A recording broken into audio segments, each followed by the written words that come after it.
एक दिन बिक जाएगा माटी के मोल, जग में रह जाएंगे प्यारे तेरे बोल। एक दिन बिक जाएगा माटी के मोल, जग में रह जाएंगे प्यारे तेरे बोल। नमस्कार दोस्तों, आज हमारे साथ Barwa show must go on में महिला अभिनेत्री हैं जो कि रंगमंच पहले नाटक करती थी और इस टाइम उन्होंने अपनी जॉब की वजह से कुछ थोड़ा सा छोड़ रखा है उसे।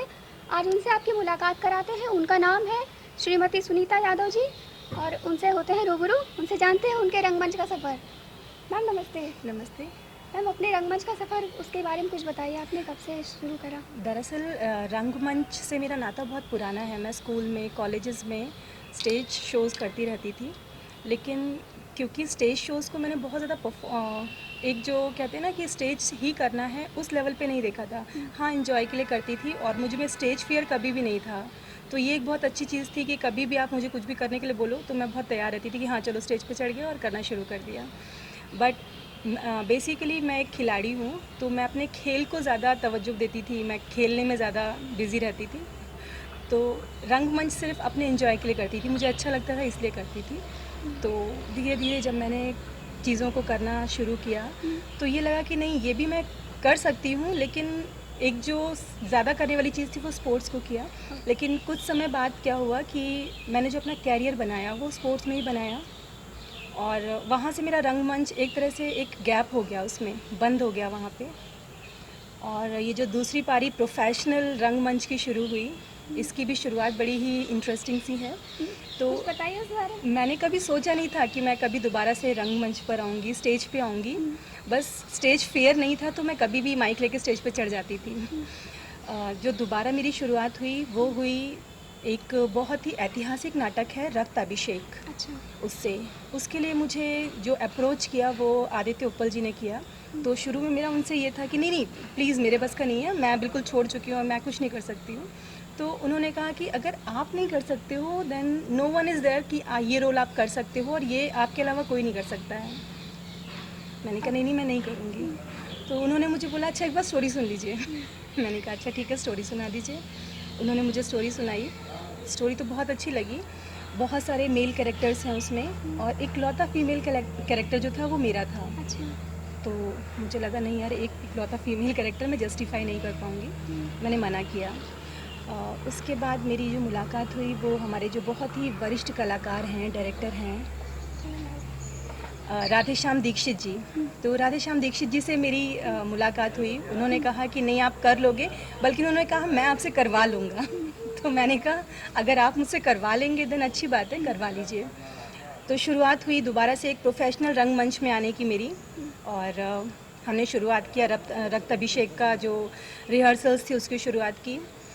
और जब मैं उस कैरेक्टर में गई तो मैं कैरेक्टर में घुसती चली गई और मुझे लगा कि नहीं सचमुच मैं कर सकती हूँ। और जो सब ने मेरे ऊपर एक फेथ दिखाया तो कोशिश की मैंने उसे जस्टिफाई करने की।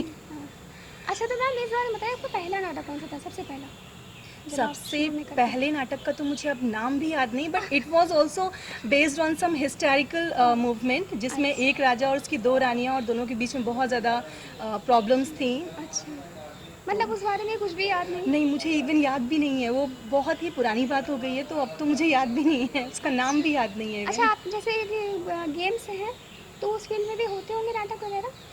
उस फील्ड में बेसिकली जैसे ये हमारे फील्ड है, यहाँ नाटक प्रोफेशनल नाटक होते हैं। वहाँ हम लोग एंजॉय के लिए करते हैं कि हम लोग जल्दी से हमें एक थीम दी गई कि आपको 3 मिनट का नाटक तैयार करना है। वो पर्ची उठाई हमने, अच्छा ये थीम है, इस पर हमें एक नाटक तैयार करना है या एक शॉर्ट प्ले टाइप का तैयार करना है। तो उसमें तो मुझे बहुत मज़ा आता था, एंजॉय तो करते थे वो सारी चीज़ें।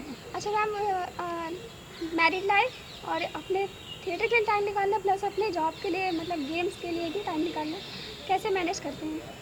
थोड़ा सा टफ होता है हाँ। कि मैरिड लाइफ में हस्बैंड को, घर को, बच्चों को टाइम देना और उसके बाद में जो मेरा अपना पैशन है, जो थिएटर्स के लिए थोड़ा सा पैशन ज़्यादा हो गया इस समय कि लगता है नहीं मैं करती हूँ और अच्छा है, करना चाहिए। तो लेकिन हाँ मैनेज हो जाता है अगर फैमिली का सपोर्ट है आपके पास, तो ये बहुत बड़ा ड्रॉबैक है जिससे आप आगे बढ़ते जाते हो। सबसे बड़ी पकड़ होती है आपका सबसे फैमिली का बड़ी- सपोर्ट होना है। सबसे बड़ी पकड़ अगर वो होती है। सपोर्ट है तो आप सब कुछ कर सकते हैं। Definitely. And by the grace of God I have a family जो मुझे हमेशा सपोर्ट करती है। मैं जॉब करूँ, स्पोर्ट्स में जाऊँ, थिएटर्स करूँ, हर जगह वो मुझे सपोर्ट करते हैं, स्ट्रांगली खड़े रहते हैं मेरे पीछे। ये सबसे बड़ी बात है। अच्छा मैम, आपका फिल्मों की तरफ कुछ रुझान हुआ? फिल्मों में हम लोगों ने जो प्रोफेशनल, बहुत हाई लेवल की तो नहीं, लेकिन हाँ हमने कुछ शॉर्ट फिल्में की हैं। शॉर्ट फिल्मों के साथ साथ हमने जो हमारे एड फिल्म्स होती हैं, एड फिल्म्स की हैं। जिनमें से एक एड फिल्म है हमारे बहुत ही फेमस गगन प्लाजा लॉन की है।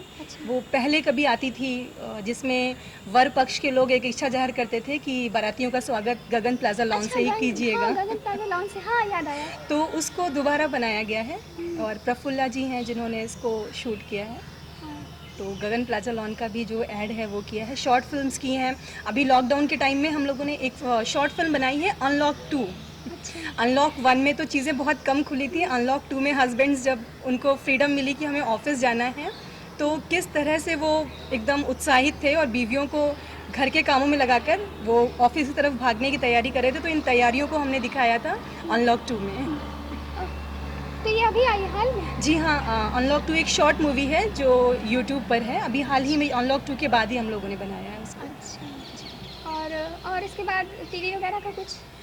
अभी टीवी की तरफ बहुत ज़्यादा गई नहीं हूँ क्योंकि मैंने बताया कि मेरी व्यस्तता रहती है। मैं जॉब भी करती हूँ, मैं खुद के कारण है। जी, जॉब के साथ साथ मैं खुद खेलती भी हूँ। अभी भी मैं स्पोर्ट्स करती हूँ।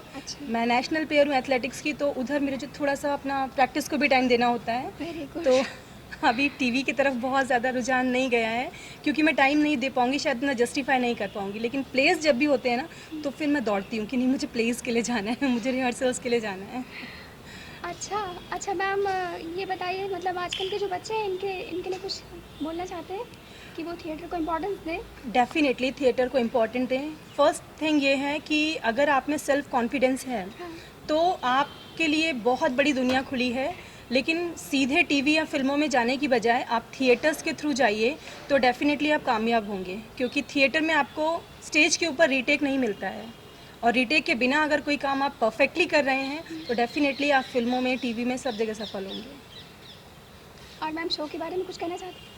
रियली में मैंने कभी नहीं सोचा था मैं बरुआ जी के शो मस्ट गो ऑन में आऊँगी। मैं सिर्फ सुनती थी, देखती थी, और हमारे जो कानपुर के बड़े बड़े कलाकार हैं वो आते थे बरुआ जी के शो पर, the show must go on. And thank you so much कि आपने मुझे शो पे बुलाया। हाँ मैम, मतलब अभी इन दिनों जो लॉकडाउन चल रहा है, इस वजह से थिएटर रुका हुआ है लोगों का। इस मैटर पे कुछ बोलना चाहते हैं कि कैसे आगे बढ़े? जी, थिएटर्स रुका हुआ है, लेकिन जैसे हमारे कानपुर के ही एक बहुत ही वरिष्ठ रंगकर्मी हैं डॉक्टर ओमेंद्र जी, उनका अनुकृति रंग मंडल है। मैं उनसे, ओमेन जी से मुझे लग रहा है 10 साल से जुड़ी हुई हूँ। तो ओमेन जी को मैंने इधर सजेशन भी दिया क्योंकि हम अकेले कुछ नहीं कर सकते। उनकी मेरी बात हुई, मैंने उनको बोला कि सर आप क्यों नहीं, जैसे सारी चीज़ें ऑनलाइन चल रही हैं, आप रिहर्सल्स भी ऑनलाइन चलाइए, जूम पे चलाइए, गूगल मीट पे चलाइए, और आप ऑनलाइन रिहर्सल स्टार्ट कर दीजिए। हम क्यों कह रहे हैं कि सोशल डिस्टेंसिंग मेंटेन करने की वजह से हम चीज़ों को बंद कर दें, हम प्रैक्टिस नहीं करें, आप उसको ऑनलाइन करिए, क्योंकि बंद करना बहुत बड़ा असर पड़ेगा ना, बहुत बड़ा असर पड़ेगा है ना, डेफिनेटली। और चलिए मैम, आपने अपना समय दिया इसलिए बहुत बहुत धन्यवाद। so much. इतना मतलब इतना व्यस्त होते हुए आपने समय दिया, उसके लिए बहुत बहुत धन्यवाद। Thank you sir. इतने व्यस्त होते हुए आपने अपना टाइम दिया हमारे शो को, उसके लिए बहुत बहुत धन्यवाद। और आपके लिए छोटी सी भेंट है। रही न रही हम महका करेंगे, बन के कली बन के सबा